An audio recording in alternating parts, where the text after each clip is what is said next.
बना लिया?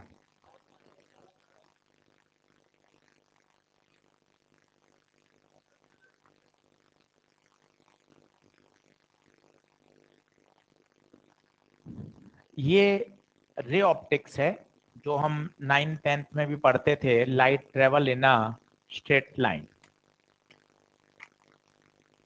Light travel in a straight line. आराम से समझिएगा और बढ़िया क्लियरिटी से समझ में आ जाएगा। 15-20 मिनट ये समझना था डिफ्रैक्शन होता क्या है। ध्यान से देखें,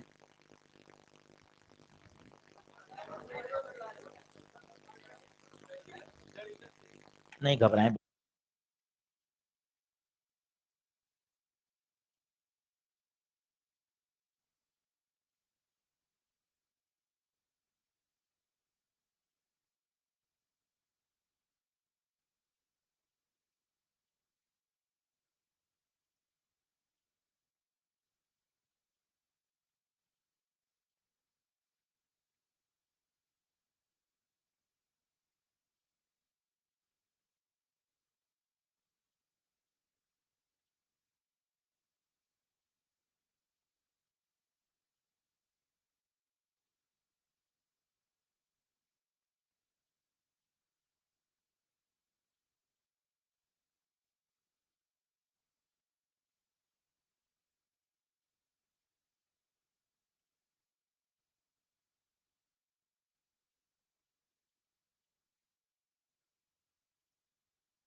तो आगे बढ़ते हैं। अच्छा, ये कैमरे का ही बटन ऑन हो गया। क्या ये बात क्लियर है क्या? तो देखिए, आप light travel in a straight line, बीच में इल्यूमिनेशन, ऊपर नीचे अंधेरा। यहां तक बात बढ़िया थी, काफी समय तक काम चलता रहा और ये कहलाती है ray optics. The condition for ray optics is, obstacle का जो साइज है, ऑब्स्टेकल मतलब जहां से लाइट पास हो रही है, जैसे लेंस, प्रिज्म, मिरर, यहाँ की जो साइज है वो वेवलेंथ की तुलना में बहुत बड़ा है। समझते हैं कैसे? लाइट का वेवलेंथ होता है 4000 से 7000 एंगस्ट्रॉम। एंगस्ट्रॉम का मतलब होता है 10⁻⁻10। ठीक है, जिससे लाइट पास हो रही है, होल, होल की रेडियस थी 3 सेंटीमीटर। सेंटीमीटर मतलब 10⁻²। लाइट थी 10⁻, मतलब लाइट की वेवलेंथ बहुत कम, वही लिखा हुआ है। ऑब्स्टेकल का साइज वेवलेंथ ऑफ लाइट की तुलना में बहुत बड़ा है। वापिस सर एक बार धीरे धीरे बताओ, फिर सुनो। सर्कुलर होल आपने देखा था ना, इसकी रेडियस थी 3 सेंटीमीटर। अच्छा, सेंटीमीटर 10⁻²। ओके, लाइट की वेवलेंथ बताओ, 4000 एंगस्ट्रॉम। अच्छा, एंगस्ट्रॉम मतलब 10⁻, वो तो बहुत छोटा हो गया। और होल का रेडियस बहुत, वही लिखा हुआ है, होल का रेडियस वेवलेंथ की तुलना में बहुत। Light travel in a straight line, ऊपर नीचे क्या बनेगी? शेडो। बोलो क्लियर है? यहां तक काम बढ़िया चल रहा था, दुनिया भी आराम से आगे चल रही थी। लोगों ने क्या किया, इस ऑब्स्टेकल का साइज छोटा छोटा छोटा छोटा और छोटा करते गए।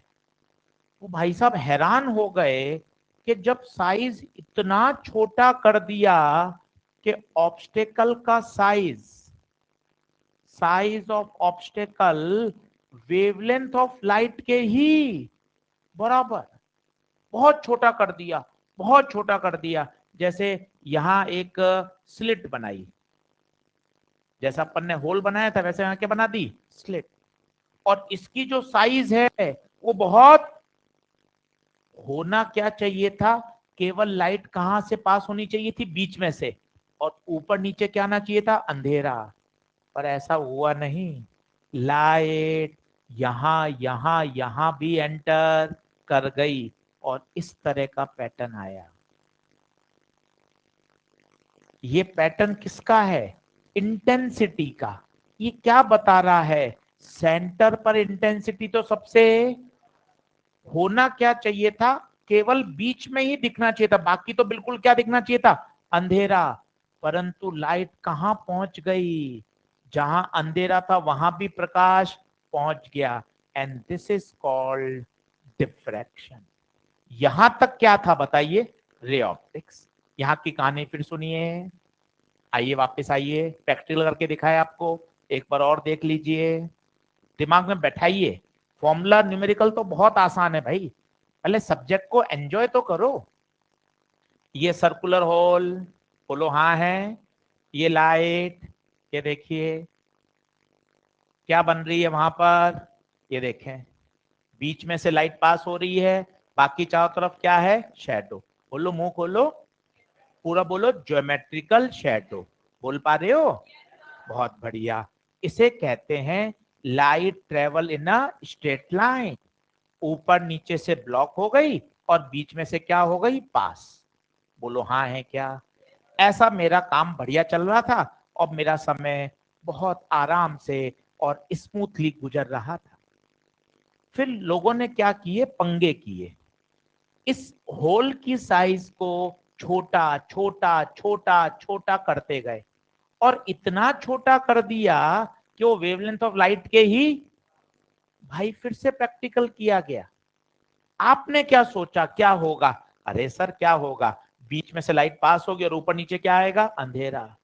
पर लोग जानकर हैरान रह गए प्रैक्टिकल में कि लाइट कहां पहुंच गई, अपने ज्योमेट्रिकल शेडो में। जहां अंधेरा होना चाहिए था वहां भी ब्राइट ब्राइट स्पॉट दिखने लग गए, या ब्राइट स्पॉट दिख गया, इसका मतलब क्या है, वहां पर क्या हो गई, लाइट पहुंच गई। पता है क्या हुआ होगा, लाइट का इस कॉर्नर से बेंडिंग हो गई और बेंडिंग होकर वो कहां पहुंच गई, जहां अंधेरा था। And this bending of light is called diffraction. Sir थोड़ा सा कम समझ में आया सर, चलो अभी देखते हैं, बढ़िया समझेंगे, संतुष्ट हो जाएंगे तभी आगे बढ़ेंगे। अपने कोई वो सिलेबस थोड़ी ना, ठप्पा थोड़ी लगाना है भाई, एकदम मन खुश हो जाए, बातें समझ में आ जाएं, फिर आगे बढ़ेंगे। देखना बिंदास देखिए, ये कार्डबोर्ड, ठीक है, ये बीच में क्या किया, होल, यहां से क्या डाला, प्रकाश। आपने क्या सोचा, बीच में प्रकाश दिखेगा, बाकी सब तरफ क्या दिखना चाहिए, अंधेरा। ये मैंने ऐसा सोचा, प्रीडिक्टेड आउटकम, ऐसा मैंने सोचा ऐसा होना चाहिए, पर ऐसा हुआ नहीं, क्रॉस लगा दी, ऐसा नहीं मिला। तो मिला क्या, ये देखिए साहब, हैरानी देखिए, होना क्या चाहिए था, लाइट इसमें से पास हुई, केवल यही तो इल्यूमिनेशन दिखना चाहिए था, बाकी सब तरफ क्या दिखना चाहिए था, पर अंधेरा नहीं है, यहां भी लाइट पहुंच गई। तो एनसीईआरटी क्या बोलती है जो आपने रटा था, एंटरिंग इनटू ज्योमेट्रिकल शैडो।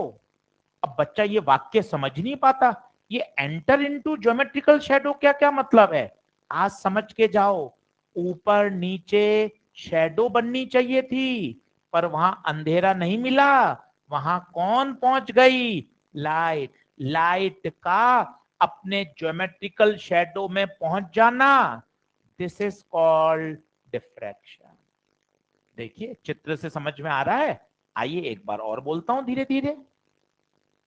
मैंने तो साहब ये सोचा था, लाइट को डालूंगा, बीच में चमक दिखेगी, बाकी सब तरफ अंधेरा, this is what, ray optics. आ जाओ एक बार और देख लो, सर तीसरी बार, और क्या भाई, अभी तो समझ में आता, कहां है समझ में, ओके सर एक बार और, ठीक है गुरुजी। देखो बीच में से क्या पास हो गई, लाइट, चारों तरफ क्या है, अंधेरा। अरे बोलो ना, this is called ray optics. Light travel in a straight line.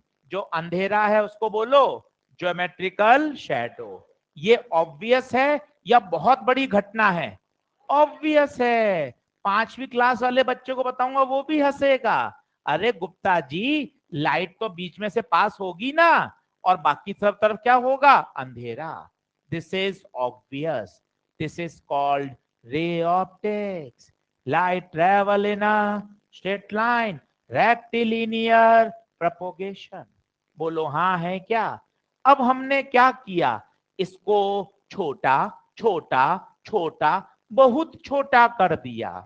फिर से प्रैक्टिकल, मैंने ऐसा माना, predicted outcome, geometric optics predict. जो मैंने रे ऑप्टिक्स पढ़ी उसने क्या किया? प्रिडिक्शन। प्रिडिक्शन करते हैं ना, जैसे अपन पेपर देते हैं तो पहले से प्रिडिक्शन है, फिजिक्स बर्बाद जाएगी, नंबर कम आएंगे, प्रिडिक्शन है ना तेरा, पहले से सोच के जाते हो ना, 3 डिजिट नहीं 2 डिजिट में ही आएंगे।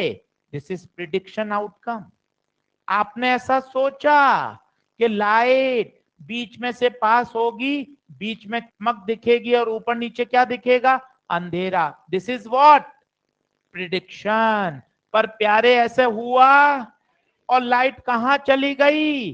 अपने ज्योमेट्रिकल शैडो में। And this is called diffraction. Light का कॉर्नर से बेंड होना और बेंड होकर कहां पहुंच जाना? ज्योमेट्रिकल शैडो में। This is called diffraction.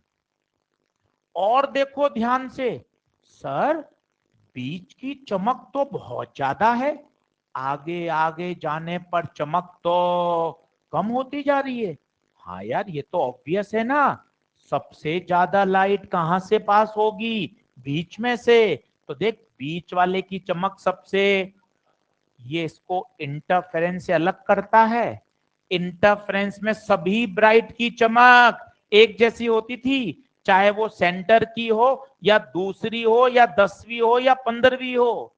पर बेटा जनाब, यहां बीच की चमक सबसे ज्यादा है, और जैसे जैसे ऊपर जा रहे हो चमक लगातार, मतलब उसकी जो इंटेंसिटी है वो कम होती जा रही है।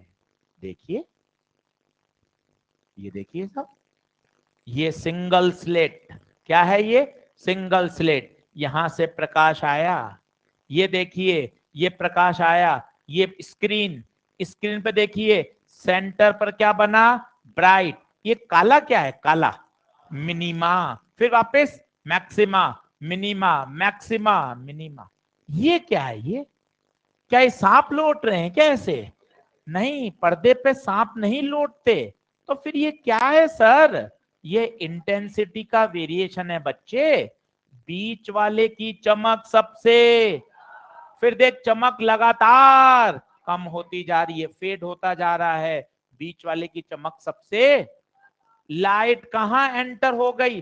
कायदे से तो क्या होना चाहिए था बच्चे? कायदे से तो लाइट सीधी जाती, केवल यहीं पे लाल पट्टा दिखना, बाकी तो ऊपर नीचे बिल्कुल क्या दिखना चाहिए था? गहरा काला अंधेरा। अरे जिंदा हो, क्या दिखना चाहिए था? गहरा काला अंधेरा। परंतु ऊपर नीचे भी क्या दिख रही है? लाइट।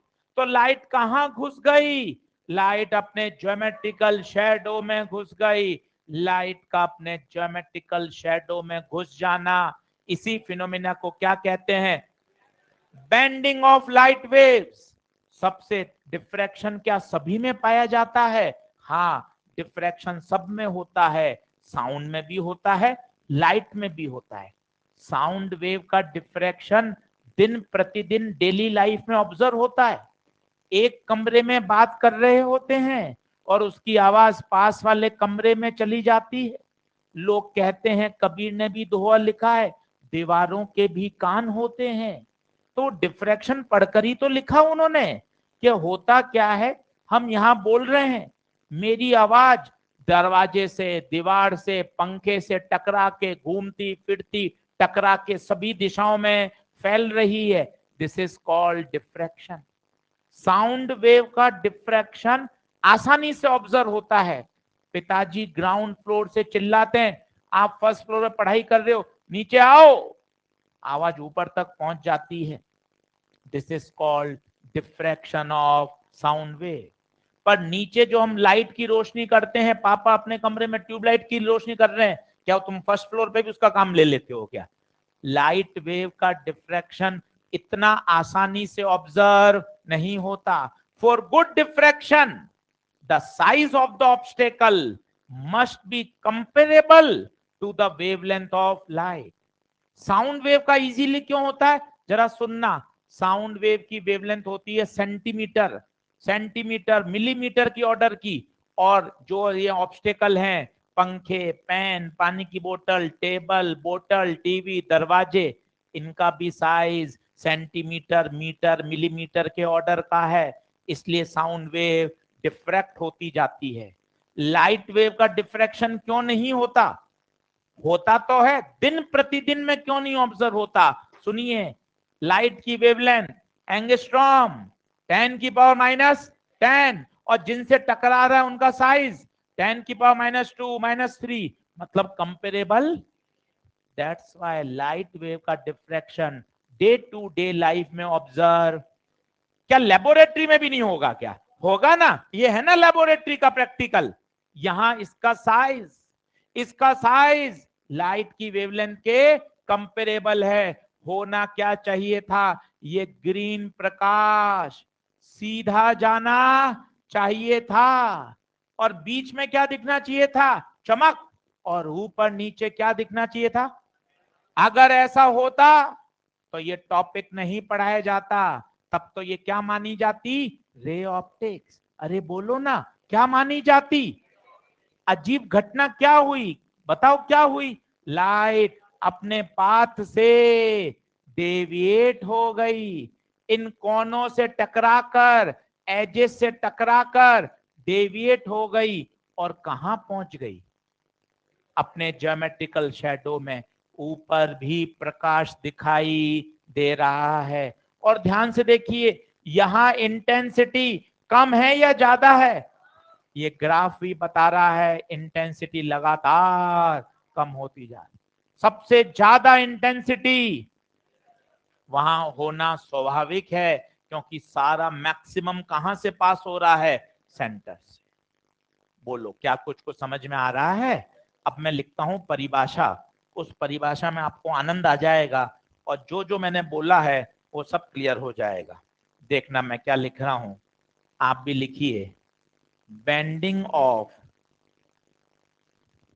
हाँ ये वाला बना लीजिए, एक डायग्राम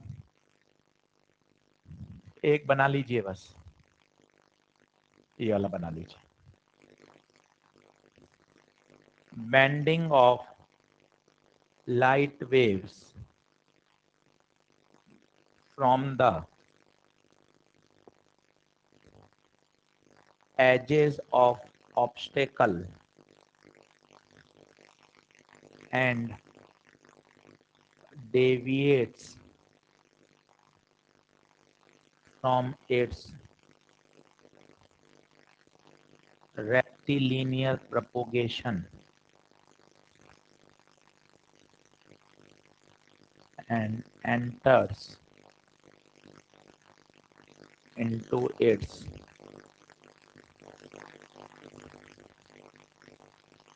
geometrical shadow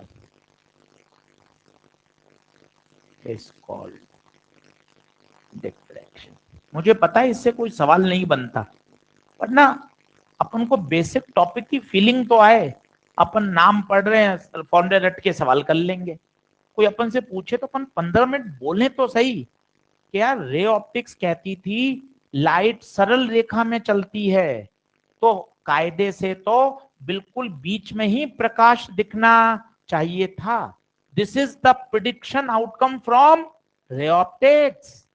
बट जब लेबोरेटरी में ऐसा किया गया बच्चों, तो लाइट कॉर्नर से क्या हो गई? बैंड हो गई, और बैंड होकर कहां एंटर हो गई? अपने ज्योमेट्रिकल शैडो में। जहां अंधेरा दिखना चाहिए था वहां अंधेरा नहीं दिख रहा है, वहां भी क्या बन रही हैं? फ्रिंजेस। और इसी को ही क्या कहा जाता है बच्चे? Diffraction.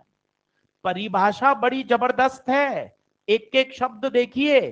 The bending of light waves from the edges of the obstacle, obstacle के किनारों से लाइट का बेंड होना और अपने रेक्टिलिनियर प्रोपोगेशन से डेविएट हो जाना, और डेविएट होके कहां चले जाना? दिवाली की छुट्टियों में घर? नाना, डेविएट होकर अपनी ज्योमेट्रिकल शेडो में चले जाना। This is called diffraction. अरे बोलो।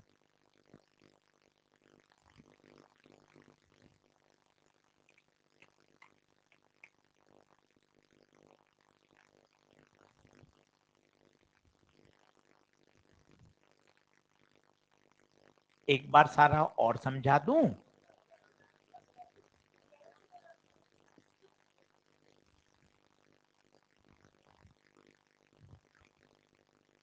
हाँ? सही।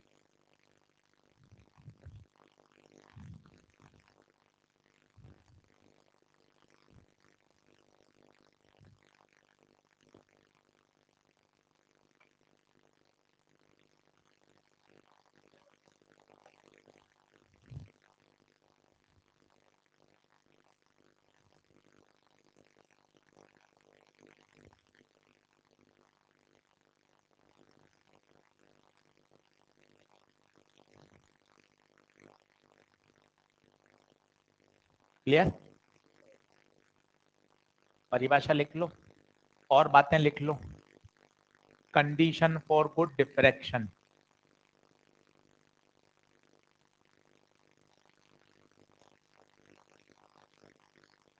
साइज ऑफ ऑब्स्टेकल लैम्डा के लगभग बराबर होना चाहिए।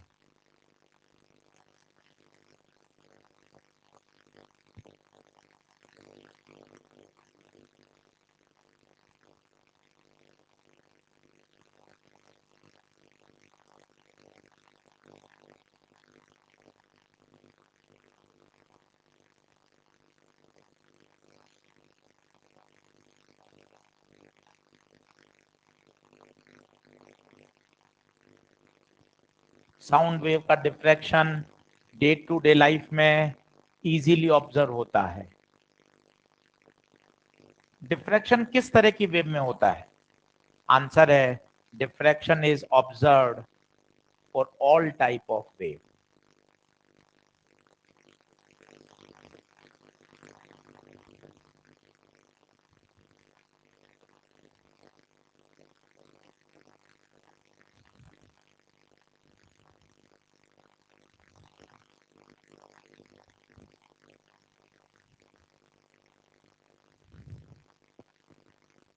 ये सब सवाल हैं थ्योरेटिकल जो मैंने सारे लिख दिए हैं बोर्ड पर। न्यूमेरिकल अभी स्टार्ट नहीं हुआ है, अभी आपको बेसिक सिखा रहा हूँ कि ना तुझे डिफ्रैक्शन के बारे में एक सामान्य जानकारी हो तो टॉपिक पढ़ने का, न्यूमेरिकल करने का एक मजा आएगा। उसको अपन को एसएसटी नहीं बनाना है ना, अपन को उसको एक लॉजिकल बनाना है कि हाँ, हम सोच रहे थे लाइट सीधी जाएगी, हम मेरा प्रिडिक्शन ये था, परंतु लाइट सीधी ना जाकर किनारों से बेंड होकर अपने पाथ से डेविएट हो गई, and this is what diffraction.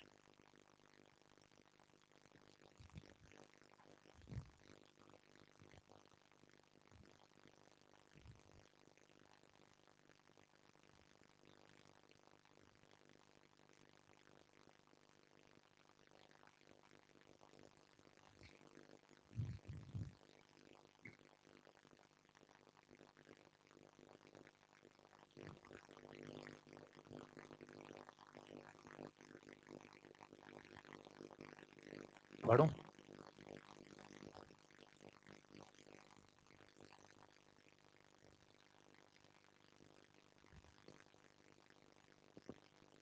छोटा टॉपिक है वैसे तो,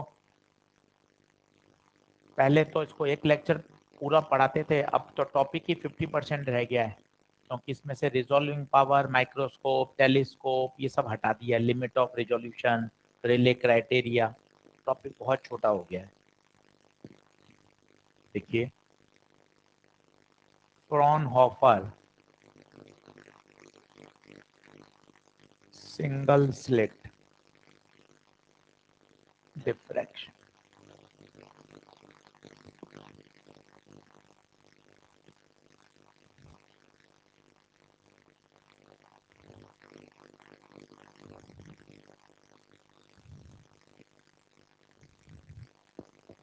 अब पहला तो यही झटका लगना चाहिए, कितनी स्लिट है? सिंगल। डायग्राम बना लीजिए।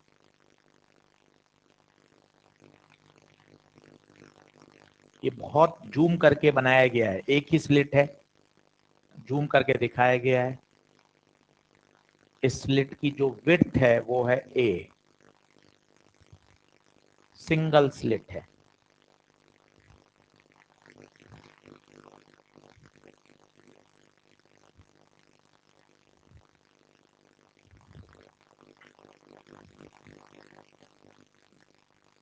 यहां से लाइट आ रही है,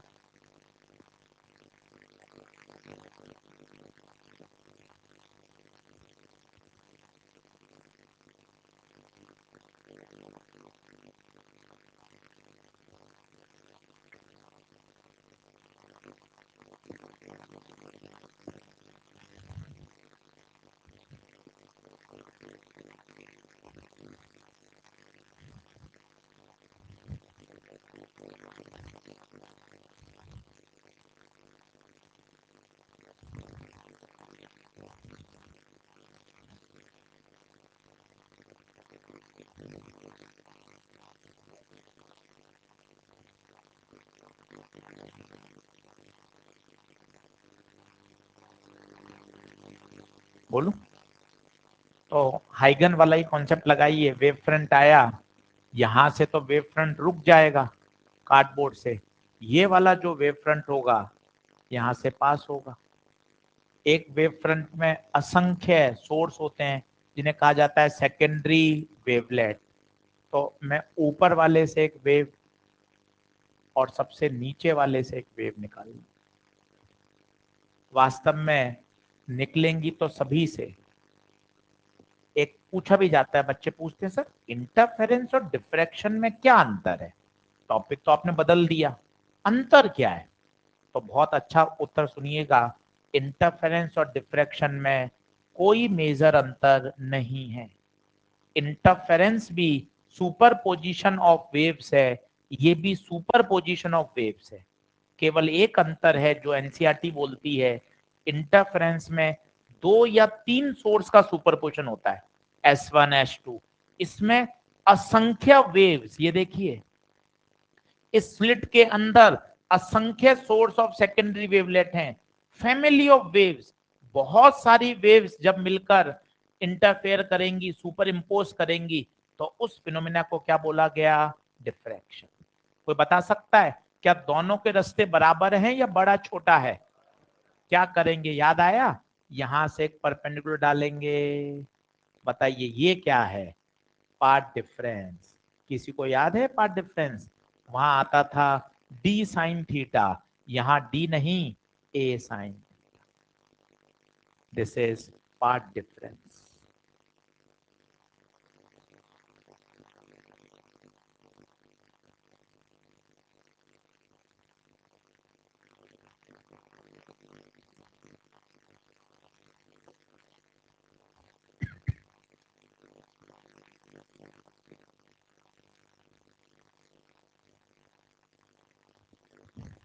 ये है डी, वही वाला डी, स्क्रीन तक की दूरी।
बहुत सारी वेव सुपर इम्पोज होने के बाद जो इंटेंसिटी आती है वो ये आती है। YDSC की याद है वो कितनी आसान थी, याद करो।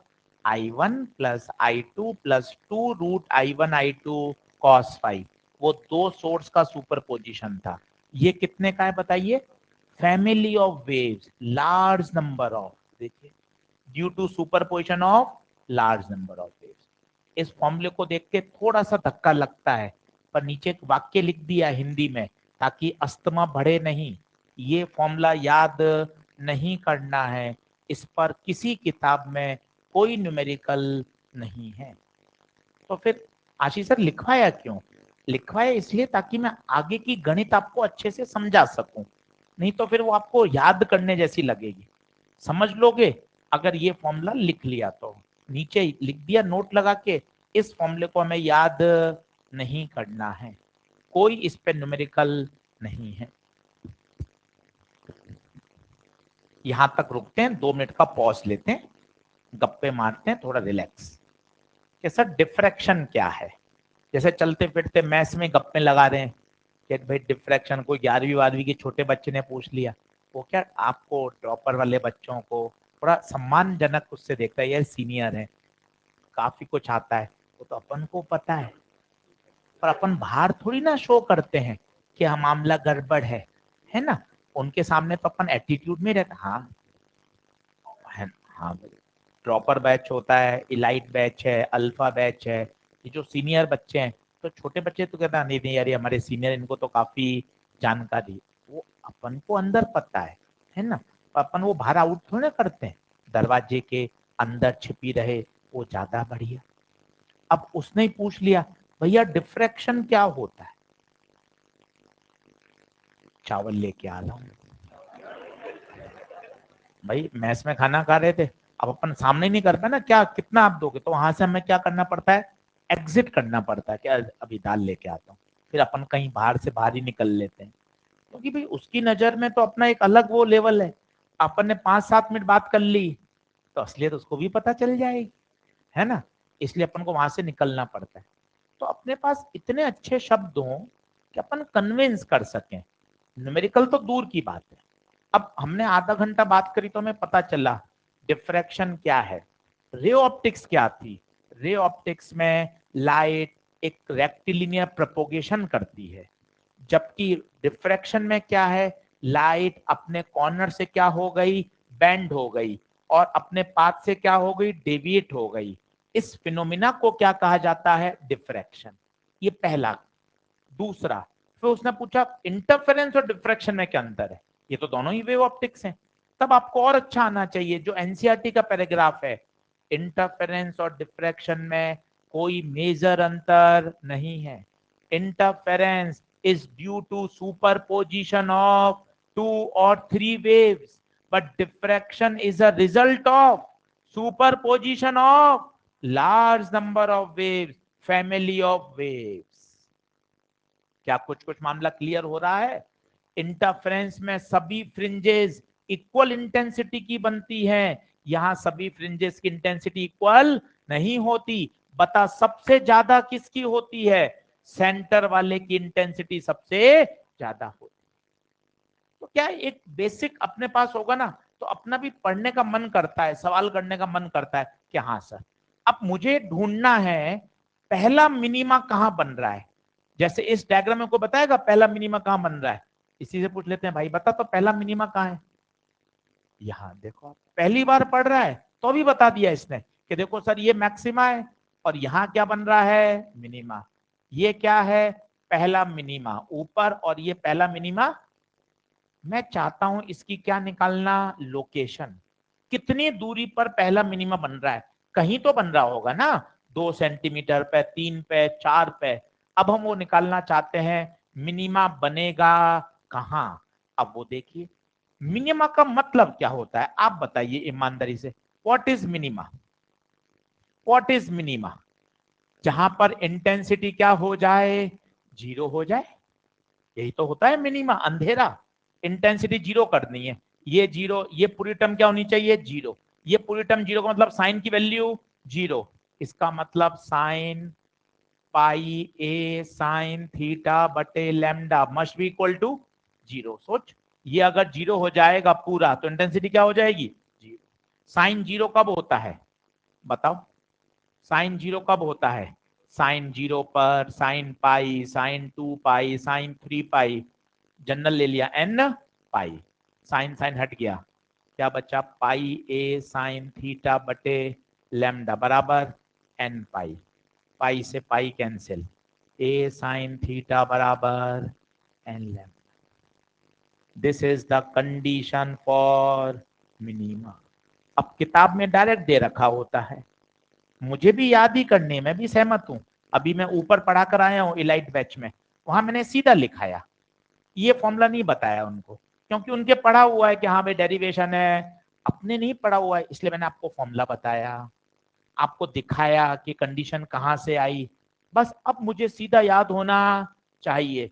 मिनिमा की शर्त, ए साइन थीटा बराबर एन लैम्डा, ए साइन थीटा बराबर, सर ये ए क्या है थीटा क्या है बताओ, आओ ना देखो, तुम्हें पता होना चाहिए। ए सिंगल स्लिट की width, this is a, lambda wavelength of light, theta, theta वही इस पॉइंट पे पहुंच रहे थे, याद करो, ये क्या है? थीटा। सर मुझे ना ये दूरी चाहिए थी, दूरी तो आपने निकाली नहीं, निकाल सकते हो, याद करो, बोलो tan theta Y by D, theta छोटा है तो टेन थीटा साइन थीटा के बराबर, तो साइन थीटा की वैल्यू भी वाई बाय डी। अब मुझे चाहिए पहला मिनीमा, फर्स्ट मिनीमा, तो बताओ एन की जगह 1, ए साइन थीटा की जगह बताइए Y by D N 1 lambda, तो वाई की जगह कितना आ गया? Lambda D by A. ये पूरी मैथ्स कोई काम की नहीं है, ऊपर की क्लास का वीडियो देख लीजिएगा, सीधा ये लिखवाया है, उनको ये पिछले साल पढ़ा रखा है, उन्होंने पढ़ रखा है, पर आपके लिए एक बार बताना जरूरी है कि भाई ये कहां से आया। अब अपन को याद होना चाहिए ये क्या है, ये वो दूरी है जहां पर क्या बन रहा है? First minima. ये कौन सी दूरी, मैं डायग्राम से फिर बताता हूं आपको क्लियरिटी आए। ये पैटर्न बन रहा था, याद आया? जल्दी से बताओ कहां है पहला मिनिमा, बताओ ईमानदारी से, क्या ये पहला मिनिमा है? ये दूरी, दिस इज वाई, जो कि कितनी है? लैम्डा डी बाय ए। एक एक टर्म को पकड़ो, बोलो सर, चलो एक बार और, ए ए ए विड्थ ऑफ स्लिट, पांचवी बार। अब कब तक भागोगे? ए कौन है? Width of slit. डी कौन है? डी स्क्रीन की पर्दे से दूरी। भाई ने एक बार क्या किया, यहां एक कॉन्वेक्स लेंस लगा दिया जिसकी फोकल लेंथ दे दी 60। अब बच्चे उलझ गए, यार कॉन्वेक्स लेंस की फोकल लेंथ क्या कर रही है भाई? अरे याद करो, कॉन्वेक्स लेंस पैरेलल लाइट आएगी तो ये कहां कन्वर्ज करेगा? अपनी फोकस पे। मतलब पर्दा कितना दूर है? 60 सेंटीमीटर ही तो दूर हुआ, वहीं तो जाके क्या करेगा ये? फोकस। तो होशियार है, उसने लाइन दी नहीं स्क्रीन कितनी दूरी पर है, भाई ने क्या बोल दिया? एक कॉन्वेक्स लेंस जिसकी फोकल लेंथ 60 है। अच्छा फोकल लेंथ दे रखी है, लाइट आएगी, कॉन्वेक्स लेंस है, कन्वर्ज करेगा कहां? अपने फोकस पे। फोकस कहां है? 60 पे, मतलब स्क्रीन को कहां रखना पड़ेगा? 60 पे। नहीं आ रही बात समझ? कुछ कुछ बात क्लियर हुई? ये डेरिवेशन कोई काम का नहीं है, बस अपनी इच्छा के लिए बता दिया ताकि पता चले। अच्छा अंधेरा, अंधेरा का मतलब इंटेंसिटी 0, सॉल्व कर लिया, कंडीशन निकल के आ गई। मिनिमा की कंडीशन 5 बार बोल लो, ए साइन थीटा बराबर, ए साइन थीटा बराबर ए लैम्डा। चित्र बना लो, थोड़ा अच्छा लगता है, सीखते हैं कॉन्सेप्ट से, याद तो करना है वो अलग बात है, पर बातें सीख लेते हैं तो थोड़ा सा बढ़िया फ्लो आता है। और रिपीट करूंगा एक बार, हो क्या रहा है? डिफ्रैक्शन, सेंटर पे मैक्सिमा बन रहा है, वो कॉन्वेक्स लेंस वाला फोटो बनाओ, मिनिमा की शर्त बनाओ, सब लिखो।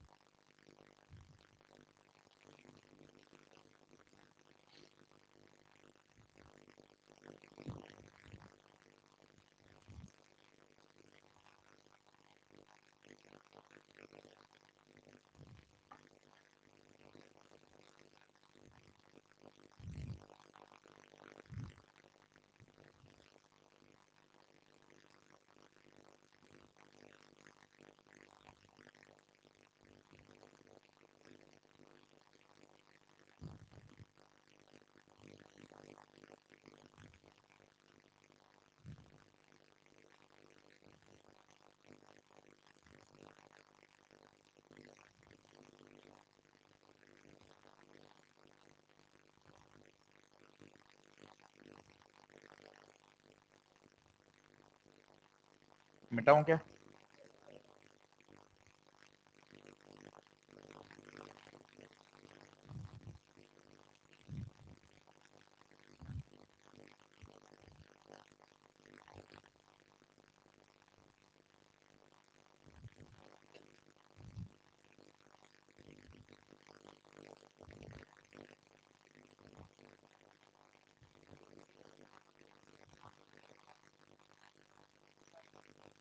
नहीं नहीं, एक जगह तो नहीं जाएगी लाइट, तो यहाँ बेंड हो रही है ना, ये वाली जो बेंड होके आएगी वो यहाँ फोकस होगी, ये इधर जो आएगी वो अलग जगह फोकस होगी, यहाँ जो आएगी सीधी वो ऐसे जाएगी, अलग अलग जगह जाके फोकस होगी।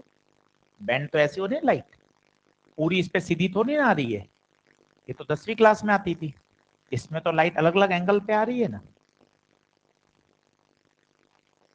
तो अलग अलग जगह जाके फोकस हो। एक ही जगह फोकस तो तब होती है जब पूरी की पूरी कैसे गिरती है पैरेलल, वहां तो स्लिट के जाने के बाद वो कैसी हो गई, बिखर गई। आई बात समझ? केवल वाई याद कर लीजिए, सारे प्रश्न अभी मैं आपको सॉल्व करके दिखाऊंगा, अभी एक टेबल बनाऊंगा जिसमें सब बन जाएंगे क्वेश्चन। आपको पहले वाई की फील आनी चाहिए, क्या है वाई?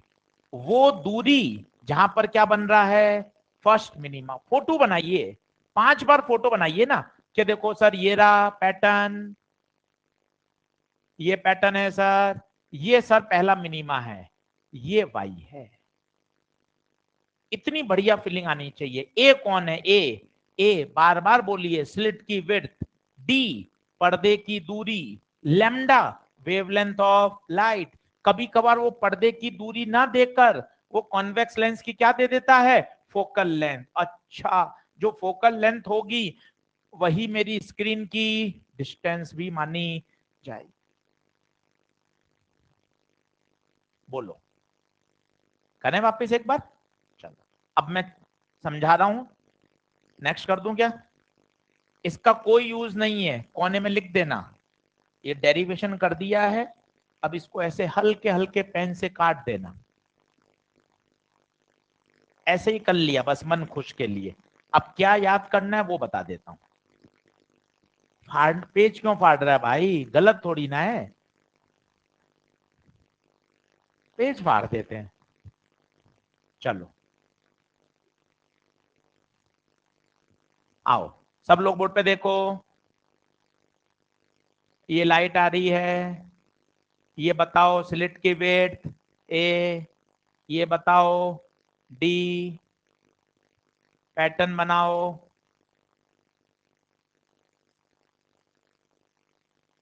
ये पैटर्न,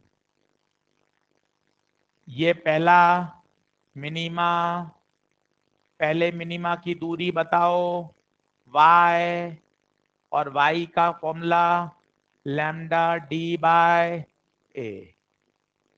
सही है? अब मैं इस पे सारे सवाल लिख रहा हूं जो जो बन सकते हैं, साथ साथ बनाते जाइए, साथ साथ बनाते जाइए।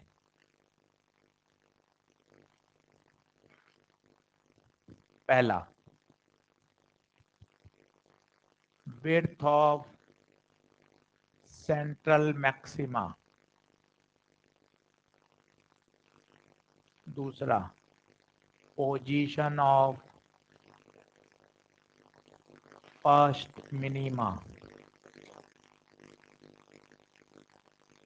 डिस्टेंस बिटवीन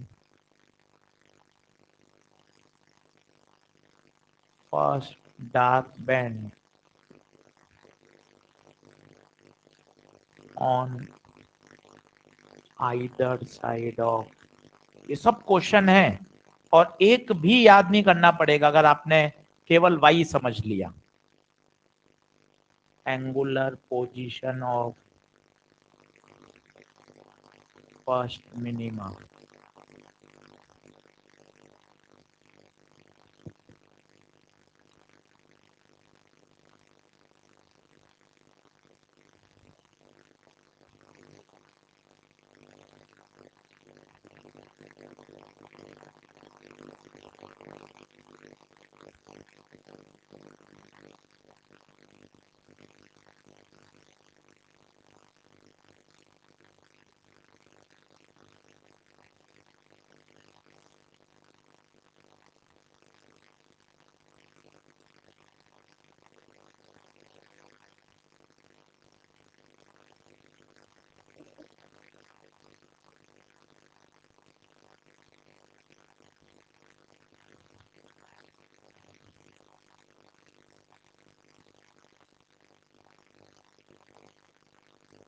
अब जब रिवीजन कराऊंगा ना तो 1 घंटा ही नहीं सिखाऊंगा, ये तो सिर्फ कहानी सुनने की थी।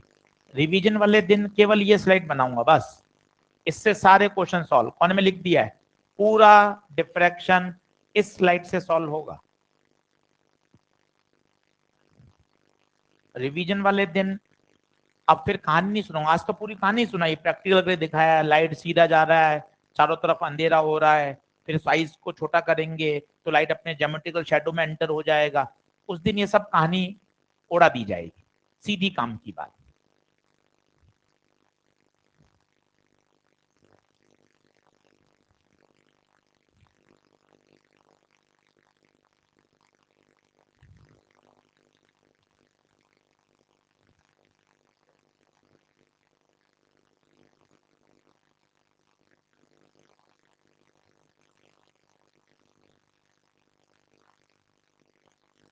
पढ़ो।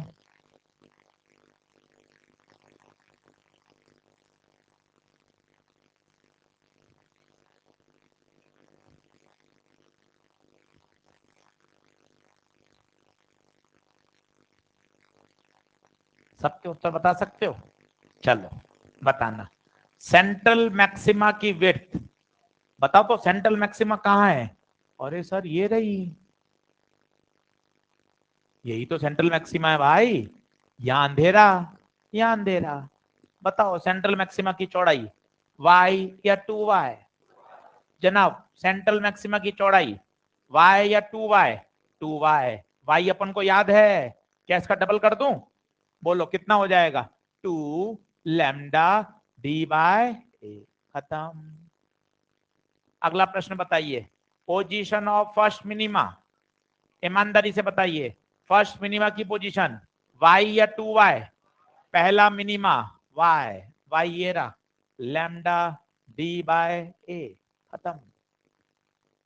तीसरा बताइए, distance between first dark band on either side of central maxima.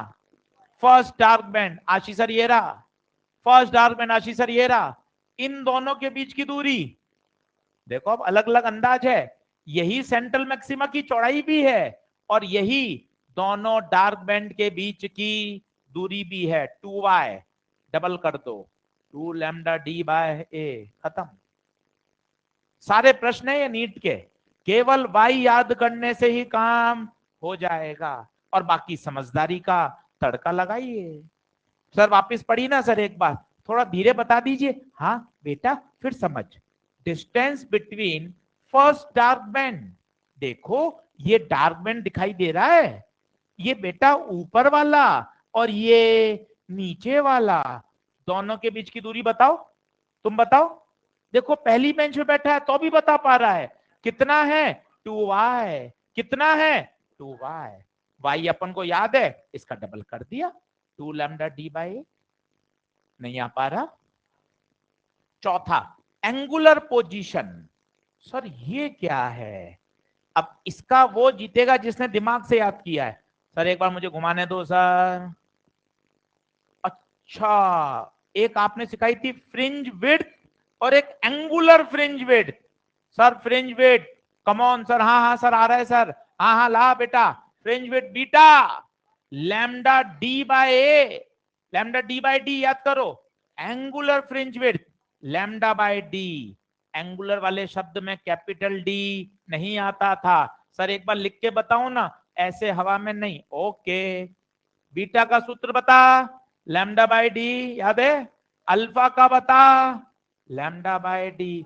Angular वाले में कैपिटल डी नहीं आता, एंगुलर कैपिटल डी नहीं आएगा। तो बताओ angular position of first minima, lambda by A. सारे सवाल केवल y याद करने से ही हो जाएंगे। ये चारों नीट के प्रश्न हैं और ये कोने में लिख लीजिए, मिनिमा की शर्त, मैक्सिमा की शर्त। इससे सारे प्रश्न सॉल्व होते हैं डिफ्रैक्शन के, एनसीईआरटी के, पुराने पेपर के सब। बस ये स्लाइड 5 से 6 बार इसको अच्छे से दिमाग में रचा लीजिए, बसा लीजिए।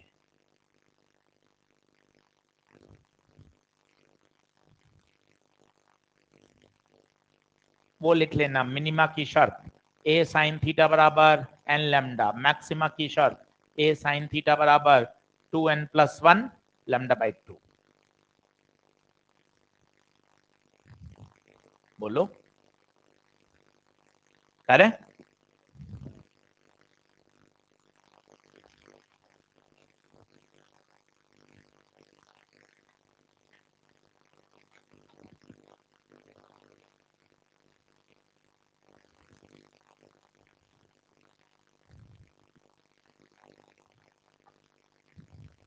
एक फाइल अपलोड करूंगा आज टेलीग्राम पर, जिसमें पूरे ऑप्टिक्स के सारे सवाल पिछले 25 साल के बहुत सिस्टमेटिक अरेंज, बाजार में भी आते हैं पीवाईक्यू बुक, और उसमें क्या एट रैंडम होते हैं, गलतियां होती हैं, क्वेश्चंस ऊपर नीचे होते हैं। यहाँ सिस्टमेटिक का मतलब जिस ऑर्डर में हमने पढ़ा टीआईआर, तो सर मुझे क्या चाहिए, टीआईआर के ही सवाल एक साथ, प्रिज्म तो केवल प्रिज्म के सवाल, लेंस में भी पावर मेथड, तो सारे सवाल किसके जमे हो, पावर के। तो इसी अंदाज में हमने उसको बहुत सिस्टमेटिक मेहनत करके जमा दिया, ताकि रिवीजन करने में बहुत मजा आए। वो 105 सवाल हैं पूरे ऑप्टिक्स के, रे प्लस वेव, और बिल्कुल सेग्रीगेट, प्रिज्म अलग, टीआईआर अलग, लेंस अलग, ऑप्टिकल इंस्ट्रूमेंट अलग, इंटरफेरेंस, डिफ्रैक्शन। तो उसको आप सेव कर लीजिए, प्रिंट आउट निकाल के उसको सॉल्व करिए दिवाली में। वो 103 सवाल हैं, वो आपने अच्छे से कर लिए, पूरा रे ऑप्टिक्स बढ़िया तैयार, पूरा वेव ऑप्टिक्स बढ़िया तैयार, और उसी ऑर्डर में जमे हुए जैसा मैंने क्लास नोट्स में पढ़ाया है। तो आप जहां भी फंसेंगे, जिस टॉपिक में फंसेंगे, उसके रेफर आप क्लास नोट्स कर लीजिए, सॉल्व हो जाएगा सवाल।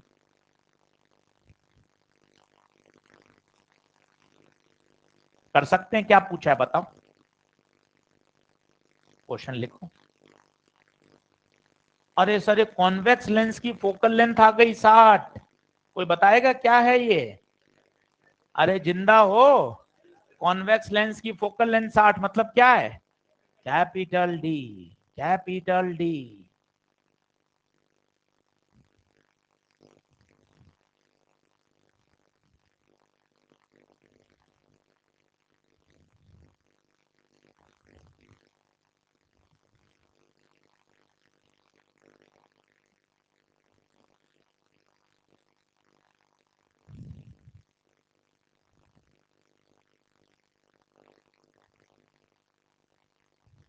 हाँ जी, एक अपर्चर है, अपर्चर मतलब जहां से लाइट पास होती है, slit.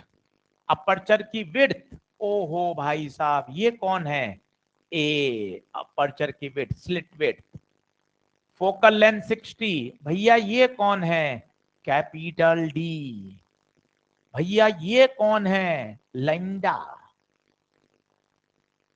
Distance of first dark band, हर सवाल का सॉल्यूशन ये slide, distance of first dark band lambda D by A. हर सवाल इसी स्लाइड पर, सारे क्वेश्चन इसी स्लाइड से सॉल्व हो जाएंगे। ये स्लाइड एकदम शानदार दिमाग में सेट होनी चाहिए। तो इसने पूछा है फर्स्ट मिनिमा की लोकेशन, तो बताइए first minima, first dark band, बताइए क्या, lambda D by A. Lambda 5 × 10⁻⁻5 centimetre है, -2 सेंटीमीटर है ना, तो मीटर में कन्वर्ट कर दिया। उस मतलब नहीं, अपन को तो मीटर में आदत डाली है। डी, डी 60 सेंटीमीटर, तो -2, हमेशा मीटर में आदत डालिए। ए 0.02 सेंटीमीटर, माइनस। अब ध्यान से देखो, कैलकुलेशन नहीं करनी पड़ती। क्यों सर, मैं तो पॉइंटों में तो बड़ी दिक्कत होती है सर। कैसे होती है वो सुनना। प्रश्न करते करते एक तिरछी नजर ऑप्शन पे मान लेनी चाहिए। जब आपने चारों ऑप्शन देखे, चारों में गणित के अंक अलग अलग हैं, इसका मतलब मुझे 10 की पावर सॉल्व ही नहीं करनी, देखना कितना कमाल कमाल। 5 और 6 30, 30/2 15। खत्म। भैया कौन सॉल्व करेगा? हाँ मैं करता, अगर ऑप्शन कुछ इस तरह से होते 0.15, 1.5, 0.015, तब मुझे करने की आवश्यकता थी। बच्चे इस सवाल में नहीं करना, ये होशियारी सीखिए, स्मार्टनेस सीखिए। प्रश्न को हल करते करते एक तिरछी नजर ऑप्शन पे मारी, चारों ऑप्शन में गणित के अंक अलग अलग हैं, गणित के अंक अलग अलग हैं, इसका मतलब मुझे 10 की पावर में कोई इंटरेस्ट नहीं है, सीधा नंबर खेलो। 5 इंटू 6 30, 30/2 15, 15 का गणित का अंक एक ही है जनाब। नहीं आ पा रही बात समझ? ये चीजें सीखिए, किताब में ये बातें नहीं लिख सकता लेखक, वहां एक ग्रेविटी होती है, उनकी कुछ कंस्ट्रेंट होती हैं।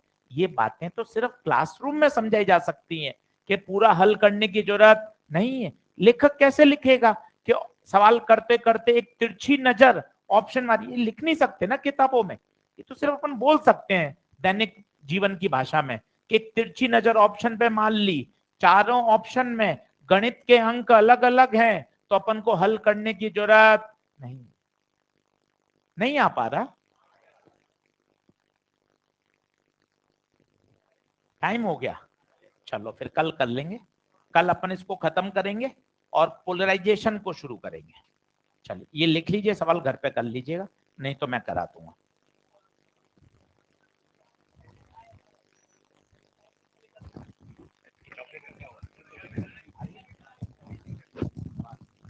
आपके लिए दिवाली का गिफ्ट मंगवा दिया गया है, अभी अगले ब्रेक में मिल जाएगा, सही है? हेलो, सबको 411 पे शांतिपूर्वक लाइन से लग के 1% भी धक्का मुक्की नहीं करना है और आईडी कार्ड लेके जाना है सामने, ठीक है? तेरे को दो क्यों? दो का मतलब